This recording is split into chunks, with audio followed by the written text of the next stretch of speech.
Greetings, classlings. So here's my response to the readings of creativity. So how has reading the creative lives of others inspired my own creative process?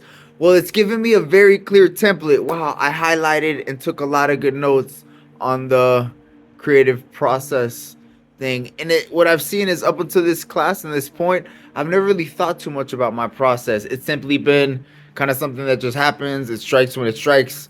I like, for me, a lot of times it comes with writing, like with poetry or just writing period, and then I like it comes out and I'm like, whoa, that was cool. And what I've been able to see in this reading especially is there's very much a process, right? Of there's that initially, like the inkling, like something strikes, there's the going into the unknown, there's the incubation period, there's the courage to go to where other people aren't really to go, and even a bit eccentrically, there's the following my own bliss and my own sense of knowing, like, ooh, this feels good. So it's given me a template, which I'm loving, that now I get to start looking at my own creative process through this template.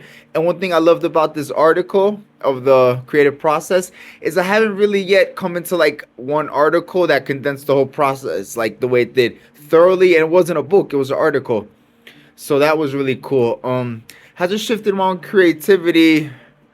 Changed me? Yeah, it's given me like a rubric with which to go through. Like one distinction that came up for me is you can't force it.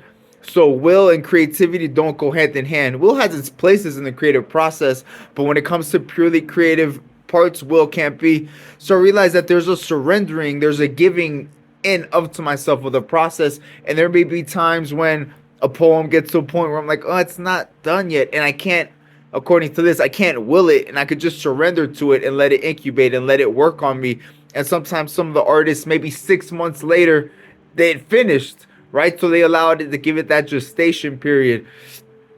So I think one thing that this has helped me with is as I get deeper into my creative processes, because up until this point, I think I've just had like little creative, like little blips on the radar. But as I start doing deeper projects, it's given me a knowingness that it's okay to surrender, it's okay not to know, it's okay to be stuck in limbo. So it's given me something that I get to lean on and find more solace and more faith in the creative process. Peace.